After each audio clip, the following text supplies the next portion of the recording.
이것은 방송이 아니라 잡담입니다. 우리나라 시사 문제를 주제로 벌이는 아무 말 대잔치이니 필요하신 분들만 들으세요.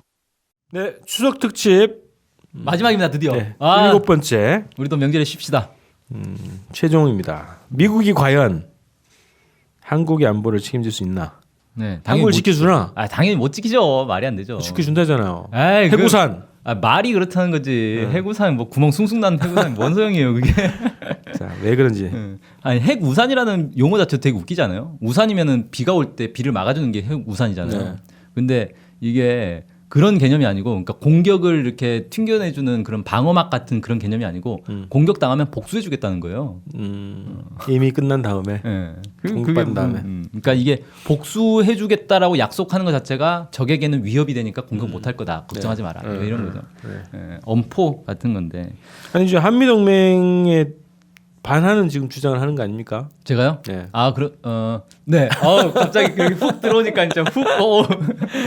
옛날에 프랑스가 핵을 개발했잖아요. 네. 그 프랑스가 핵 개발할 때 미국에서 야, 우리가 지켜줄 텐데 너네가 왜 따로 핵을 개발하냐? 개발하지 마라. 우리가 다 지켜주겠다라고 했어요. 그때 프랑스에서 뭐라고 했냐면은 파리를 지키기 위해 뉴욕을 희생할 각오가 돼 있습니까? 네. 라고 물어본 거예요. 훅 들어오니까 미국이 할 말이 없잖아요. 와, 그러면 파리를 지켜주려면 뉴욕을 포기해야 되는 거구나. 이게 뭐냐면은 그때 당시에 이제 소련의 이 핵 위협에 맞서서 프랑스가 독자적인 핵 무장을 한 거거든요. 근데 소련이 뉴욕을 노리고 있는데 그 상황에서 너네가 우리를 지켜준다고? 야, 택도 없는 소리다. 이 얘기인 거거든요. 네네. 근데 최근에 이제 보수 세력 내에서 국내 보수 세력 내에서 무슨 얘기가 들리냐면 LA를 희생할 각오를 하고 서울을 지켜줄 수 있을까? 미국은 못 지켜준다. 그런 기사들이 좀 나오는 것 같더라고. 네. 조선일보에서 대문짝만하게 그 제목. 그래서 현실적으로 핵을 가져야 된다. 독자적 핵무장. 네. 근데 안 되잖아요 이게. 그러니까 전술핵 재배치. 네. 근데 되게 웃긴 게 전술핵 재배치라는 건 미국의 전술핵을 재배치하는 건데 미국이 꼼짝 못하는데 그 재배치 해봐야 뭐예요? 그거. 아 이렇게 합시다 그러면 어떻게? 북한의 핵을 북한 핵 배치. 북한의 핵을 우리가 사면 되는 거네. 그래서 북한의 핵 가지고 북한과 맞서는 거예요. 이게 뭐 하는 거지? 여정업은 보내고 핵을 받아. 이 뭔 상황이야? 그래서 핵 배치합시다. 아니 실제로 이제 그런 얘기들이 나옵니다. 김희상 한국안보문제연구소 이사장이 이 사람이 이제 전 청와대 국방보좌관인데 전면전으로 확대될 경우 언제든 본토 핵 공격을 의식할 수밖에 없고 중국과도 전면전도 우려할 수밖에 없기 때문에 함부로 행동할 수 없을 것이다. 미국이 그렇게 얘기했고요. 상식적인 판단이네요. 네. 외교부 차관을 지냈던 김성한 고려대 국제대학원장도 미국은 물론 부인하겠지만 본토가 위협받을 경우 북한에 대한 대규모 핵 보복은 주저할 수밖에 없을 것이다. 이렇게 얘기를 했어요. 당연한 거죠, 사실. 그래서 사실 이제 지금 문재인 정부에서 안보 이슈 중에 하나가 핵 잠수함 도입이잖아요. 이것도 그런 차원에서 오는 거예요. 미국이 우리 못 지켜주겠는데? 그럼 우리가 자체 힘을 키워야 되겠는데? 핵 잠수함이라도 도입하자. 있으면 뭐하게. 근데 이게 그 김종대 정의당 의원이 아주 적절하게 표현을 했던데 몸에 좋다고 아무거나 먹는다고 이게 다 되는 게 아니다는 거예요. 몸에 좋으니까 사드도 배치하고 핵 잠수함도 도입하고. 근데 이게 정작 자기 몸 아픈 데에는 아무 도움이 안 되는 것들을 막 먹고 있다는 거죠 지금. 자, 아니, 문재인 정부가 지금 기조가 자체의 군사력을 키워야 된다 얘기하는데 이 방식은 아니지. 그렇죠. 키우는 건 좋은데 저 엉뚱한데 지금 힘을 쏟고 있어요. 자, 근데 이게 이제 실제로 이제 문재인 정부나 이쪽 측근들 내에서는 이런 얘기 나오고 있다 그래요. 북한이 지금 핵을 막 개발을 해가지고 지금 전략 무기가 거의 완성 단계에 다다랐다. 그렇게 되면 결국 미국은 어쩌지 못하고 북한과 협상을 해서 평화협정 체결하고 주한미군 철수할 거다. 그게 빠르면 내년 이렇게 예상하더라고요. 내년이면은 주한미군 빠질 수도 있다. 보좌관들 내서? 네, 그러니까 참모들? 그 측근들 내에서 그런 얘기들이 나오고 있대요. 근데 그러면 우리는 어떡하냐? 우린 망했다. 핵을 가진 북한과 어떻게 상대하냐? 우리는 뭐 망한 거다. 그래서 독자적인 힘을 키워야 된다. 이 얘기를 하고 있어요. 근데 엄밀하게 말해서 지금 북한은 벌써 수십 년 전부터 열심히 노력해가지고 핵을 가졌어요. 우리는 이제부터 무장해가지고 어떻게 하겠다는 거예요, 현실적으로? 아니 핵무기 개발은 쉽다면서요. 아, 그건 진짜 대덕 낭설이다, 연구단지에서 낭설. 금방 만들 수 있다며. 낭설입니다, 진짜. 아니? 지금부터 뭐 독자적인 뭐 무력을 강화해서 북한과 맞먹겠다 이건 말도 안 되는 거예요, 사실은. 그래서 이런 식으로 문제를 풀면 안 되는데 이거 왜 자꾸 북한과 싸워서 이기는 방식으로 문제를 풀려고 하는지 이 부분이 정말 답답하다는 거죠. 북에 대한 입장이 그러니까 대결적으로 자꾸 푼다 이런 거죠. 그러니까 평화협정 체결이나 주한미군 철수가 이루어질 거다. 그것도 빠른 시일 내라는 판단은 사실 거의 정확한 것 같아요. 제가 볼 때는. 그리고 국제 문제, 특히 한반도 문제에 대해서 전문적 식견이 있는 사람들이라면 합리적으로 그렇게 판단할 수밖에 없거든요. 지금 상황 자체가. 미국이 LA를 희생하면서 서울을 지켜준다. 이건 말이 안 되는 거니까. 그렇죠. 그래서 이거는 이제 맞는 것 같고 뭐 예전에 그런 일도 있었잖아요. 2014년이 벌써 3년 전 얘기네. 제임스 클래퍼 미 정보국장이 한국에 와가지고 북미 간의 평화협정 체결하면 한국 정부는 어디까지 양보할 거냐 이런 거 물어보고 다녔다는 거 아니에요. 그럼 미국도 이미 평화협정을 체결할 수밖에 없다. 여기에 대한 준비를 해야 된다라는 거는 이미 얘기가 되고 있었다는 거고. 물론 정권이 바뀌긴 했는데 정권이 바뀌어도 외교 안보 노선은 미국은 정권 바뀌어도 크게 달라지지 않거든요. 초당적 그렇죠. 이 협력 이런 게 있잖아요. 그래서 실제로 이제 평화협정 체결에 대한 이제 움직임들은 상당히 있는데 여기까지는 좋은데 이거를 핵무장으로 돌파하자. 미국이 없어도 핵무장으로 돌파하자. 이거는 잘 보면은 누가 이걸 가장 먼저 제안했느냐? 박정희가 가장 먼저 제안했어요. 그렇죠. 예, 박정희 핵 무장론이 거기서 다 나온 거잖아요. 카터가 그때 미국 대통령이 카터였는데 카터가 아시아의 방위는 아시아에 있는 손으로 해가지고 주한미군 빼겠다라고 하니까 이제 박정희 기겁을 해가지고 미국 가랑이 붙들고 제발 빼지 말아주세요 해가지고 거의 절반만 나가고 절반 남긴 거예요. 그래서 지금의 이제 2만 5천 명 수준의 주한미군 남았고 나머지 이제 빠진 거죠. 근데 그때 이제 박정희가 깨달은 게 미국은 언제든지 우리를 버릴 수 있겠다. 그럼 어떻게 해야 되느냐? 북한과 손을 잡고 평화 통일을 하자라는 생각은 죽어도 안 하죠. 우리도 핵을 개발해야겠다. 그래가지고 이제 핵을 개발하기 시작했어요. 그때는 북한 핵이 없을 때잖아요. 없었죠. 그런데도 핵을 개발했어요. 개발하려고 했지. 그렇죠. 개발하려고 했죠. 왜냐하면 그만큼 핵은 없는 나라일수록 더 유용한 무기이기 때문에 내가 탱크 100대 만들고 1000대 만드는 핵 한 발 만드는 게 훨씬 유효하다는 거죠. 그죠. 이게 뭐 성격은 차치하고라도 그 자체의 역할이 있으니까요. 그렇죠. 핵무기 역할이 있으니까. 그래서 보통 이제 군사 분야에서는 그런 식으로 분석을 해요. 핵무기 한 발이 한 개 사단과 맞먹는다. 네, 맞먹는다. 전력으로 맞먹는다. 그러니까 핵무기 100개 만들면 100개 사단을 해체해도 상관없는 거 셈이 되는 거죠. 네네. 그 정도의 능력이 가장 있기 효율적이네. 때문에. 그렇죠. 경제적이고. 네. 네. 그래서 이제 박정희가 핵을 막 열심히 개발을 하다가 이제 미국한테 들통나서 결국은 이제 죽은 거 아닙니까? 그러니까 박정희가 암살당한 데는 여러 가지 이유가 있는데 그 중에 하나의 요인으로 꼽혀요. 이 자식이 갑자기 자주 국방을 하려고 그래? 제가 뭘 말을 안 들어? 그런 거죠. 미국 놈도 지금 웃기잖아요. 자기들이 안 지켜주겠다고 해놓고 스스로 핵을 개발하니까 어디 감히 우리 말을 안 듣고 진짜 웃긴 놈들이에요. 독점력이죠, 독점력. 그래서 이제 박정희가 이제 죽었는데 그때 박정희가 왜 북한하고 손잡고 통일을 할 생각을 안 하고 핵을 개발해서 북한을 이기려고 했을까? 이게 전형적인 70년대 그 반공 반북 의식 이거잖아요. 어떻게 북한하고 손을 잡으면 말이 안 되는 거고. 무조건 북한은 때려 엎어서 이겨야 될 상대. 저기는 경쟁을 해가지고 이겨야 될 그쵸. 상대다 이렇게 했죠. 근데 그때 그 의식이 지금도 그대로 있는 거잖아요, 사실은. 받아왔네요. 미국이 주한미군 철수할 수도 있고 평화협정 체결할 수도 있고 북한을 인정하면 우리는 이제 망하는 거다. 그러면 북한을 상대로 해서 우리가 이길 수 있는 방법은 핵 개발밖에 없다.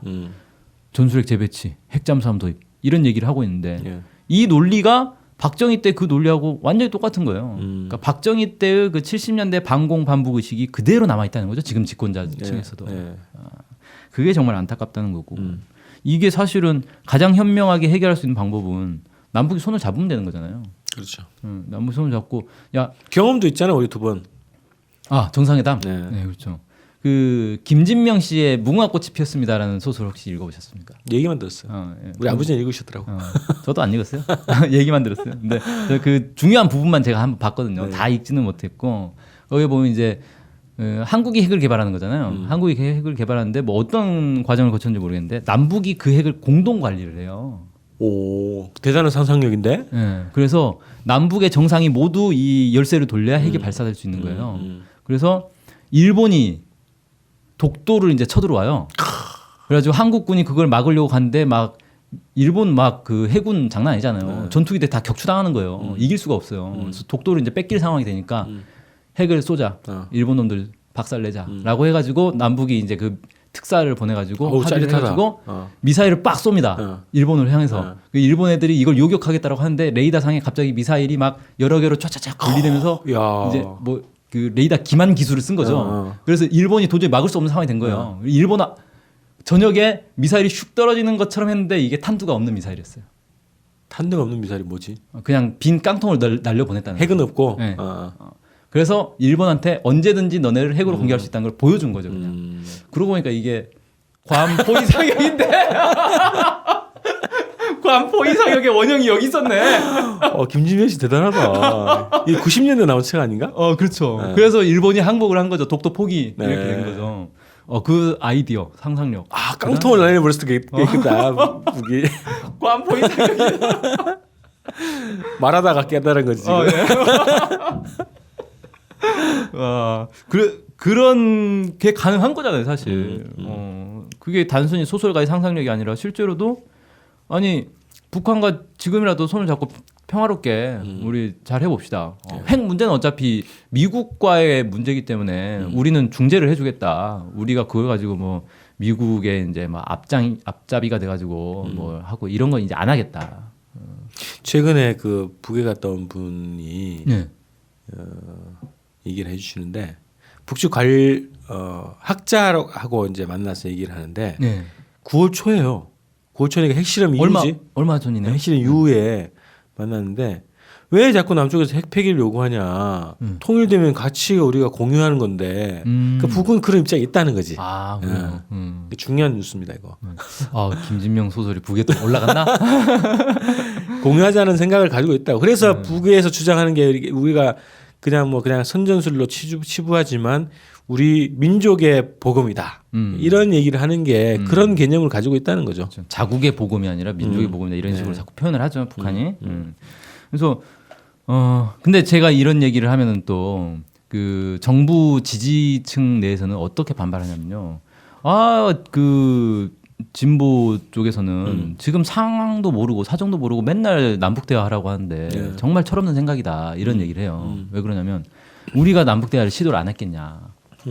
했는데 안 받아준다. 북한이 안 받아주는 거다. 우리 뭐 더 이상 우리 문재인 대통령한테 뭘 요구하는 거냐. 우리는 할 만큼 했다. 더 이상 못 한다. 이거거든요. 근데 사실 잘 생각해 보면 물론 대화 제의한 건 맞아요. 그 뭡니까? 군사 회담도 제안했고 뭐 저기 적십자사 회담도 제안했고 대화 제의한 건 맞죠.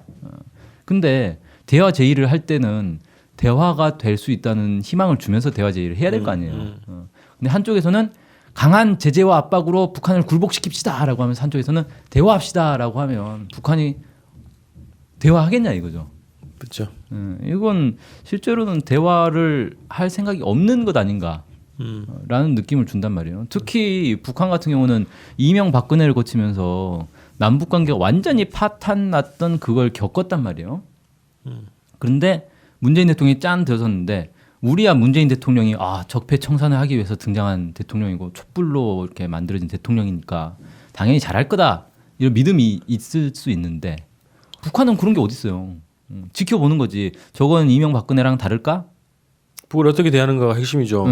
우리를 어떻게 대하는지 한번 보겠어 했는데 더 심해. 가장 강한 압박으로 북한을 굴복시킵시다 뭐 이런 얘기를 하면서 갑자기 군사회담 해봅시다 그러는데 이거 군사회담을 저게 지금 회담을 하자는 자세인지 싸우자고 얘기하자는 거지. 네. 싸우자고 보자는 거지. 그렇죠. 목에다 칼 들이대고 야 우리 말로 하자니까 이러는 거잖아요. 이위 믿을 수가 없는 거고 특히 가장 심했던 건 저는 이건 진짜 패착이라고 보는데 유엔 총회에서 트럼프가 뭐라 그랬어요? 북한을 초토할 수 있다 이런 발언했잖아요. 절멸 얘기했죠. 전 세계가 다 반발했어요. 여기에 대해서 항의하지 않은 나라가 영국, 일본, 한국 세 나라가 긍정적인 평가를 하더라고요.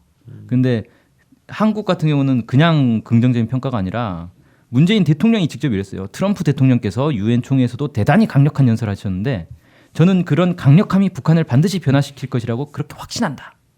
완전 아부 떨어져. 이건 아주 잘했다라는 얘기잖아요. 와, 이렇게 얘기를 하는데 그거에 대해서 트럼프 발언에 대해서 김정은 국무위원장이 직접 개인 성명을 발표했는데 이렇게 되면 정상회담이 되겠냐고, 대화가 그렇죠. 되겠냐고. 선전포고라고 딱 얘기를 해버렸고, 그 지금 북한에 대한 국가에 대한 명예를 이렇게 건드린 거다 이렇게 얘기를 했는데 그걸 보고 아주 잘했다고, 아우 정말 연설 시원하게 잘해줬다고 이렇게 얘기를 하는 거 아니에요? 네. 아, 이런 이중적 태도로 대화가 안 된다. 그러니까 이건 사실 남북 대화가 안 되는 거 자초한 거라는 거예요. 그리고 이제 와서 평창 올림픽에 북한이 와줬으면 좋겠다. 이 얘기는 왜 계속 하는지 잘 모르겠는데 이게 지금 어떤 효과를 낳았냐면은 프랑스, 독일, 오스트리아 이런 나라들이 안 오겠다고 하잖아요. 불참 통보할 수도 있다.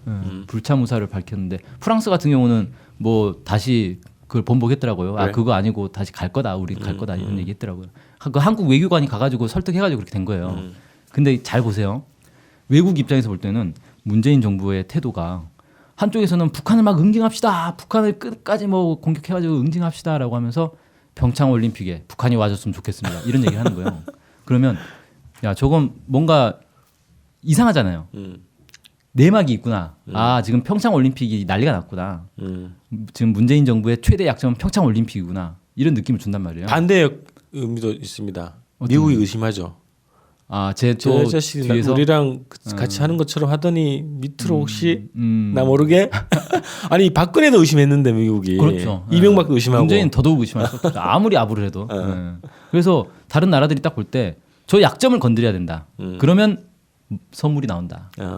그래서 그냥 일부러 어차피 갈 거면서 불참 통보하는 거예요. 그러면 한국 외교관들이 와가지고 막 설득할 거 아니에요. 그러면 그래 우리가 가줄 테니까 뭐 해줄 건데. 뭐 물밑으로는 또 거래가 있겠죠. 이게 국제 호구가 된다니까요. 이게. 미치겠다 이거. 그래서 본 주제로 돌아갑시다 마지막으로. 아 예. 미국이 한국 지켜주냐? 못 지키는 거죠. 안 지켜준다는 건 이제 보수 진보를 떠나서 다들 알게 된 거고. 그러면 여기서 그럼 우리도 핵으로 무장을 해가지고 북한과 맞설 거냐? 이건 박정희식 70년대 반공 반북식 해법이고. 이제는 21세기인데 이제 탈피해야 되지 않느냐. 이제는 남북이 힘을 합쳐서 함께 공존 공용하는 그런 방향으로 가야 되지 않겠냐.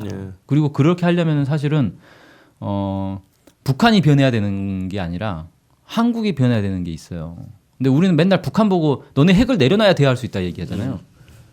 핵 없을 때도 대화 안 하더니. 핵을 내려놓으면 대화하겠다는 건 사실은 영원히 대화 안 하겠다는 건 마찬가지인 거고. 대화를 왜 하는데 핵 때문에 대화하려고 하면서. 그래서 일단 대화를 해야 되는데 대화를 하기 전에 진정성을 보여야 된다는 거예요. 근데 지금 정부의 모습은 진정성커녕 이중적 태도를 보이면서 이거 믿을 수 없게 만들어 버리는 거잖아요. 그러니까 미국한테도 믿음을 못 받는다니까요. 그렇죠. 근데 저는 이게 왜 이렇게 됐냐? 문재인 정부가 근본적으로 문제가 많은 정부여서 그런 거냐? 박근혜랑 똑같아서 그런 거냐? 그거 아니라고 봐요. 그거 아니고 문재인 정부 나름 긍정성이 많은 정부였단 말이에요. 그런데 지금은 중립, 중도, 중용 이게 설 자리가 없는 제3지대가 없죠. 시기예요. 그러니까 지금 북한하고 미국은 한판 붙어 보자는 거거든요. 이번에 끝내자. 핵 보유국끼리 이제 끝장을 보자라는 거예요.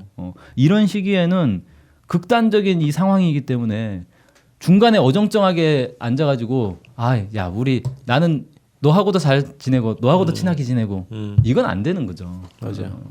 그래서 제대로 딱 그 뭡니까 중재를 하려면 제대로 중재를 해서 미국한테도 그건 잘못된 발언이다. 그렇게 세게 발언하면 안 된다. 대화로 풀어야 된다. 이렇게 얘기하고 북한한테도 대화를 하자라고 할 거면 우리가 제재 압박으로 너네를 굴복시키지 않겠다. 오이사 조치 처리하고 교류부터 바로 시작하겠다. 우리 일방적으로. 그래서. 이렇게 딱 얘기하면서 12명 보내주겠다. 일방적으로. 일방적으로 그냥 확 보내고 그냥 국정원 관계자 다 우리가 처벌하겠다. 이러면서 대화를 제의를 해야 북한에서도 믿어주죠. 일방 조치를 해야 되겠네. 네. 그리고 미국에서도 사실 우리가 뭐 아부 떨고 그런 미국이 좋아할 것 같잖아요. 오히려 미국 정계에서는 그런 얘기가 있대요. 북한은 존경할 만한 적국이고 한국은 갖고 놀 만한 우방국이다. 예. 한국은 알아서 기는데 사실 갖고 놀 재미조차 없는 거죠. 아니 우리가 착각에서 벗어나야 될 게 뭐냐면 미국의 가장 뭐 트럼프도 얘기했지만 미국의 가장 관심사는 본토방이다. 군사적으로 봤을 때. 그 다음에 한국방이라고 하지만 실질적으로 관심 있는 거는 미국의 패권이죠. 그렇죠. 한반도에서 패권이고 동북아에서 패권이 가장 관심이고 그 다음에 거기서 군사적으로 봤을 때는 주한미군이 관심사지. 한국 애들이 관심사 아니라고 트럼프가 얘기했잖아. 그럼요. 한반도에 누가 죽냐고. 그래서 우리가 착각을 깨야 된다는 거죠. 그래서 미국은 우리를 지켜줄 생각도 없고 능력도 없고 의지도 없고 계획도 없다. 그렇죠. 이렇게 해서 야 추석 특집 드디어 네. 7편이 끝났습니다. 와 추석 마지막 연휴 기간 잘 보내십시오. 잘 보내시고 추석 끝나고 봅시다.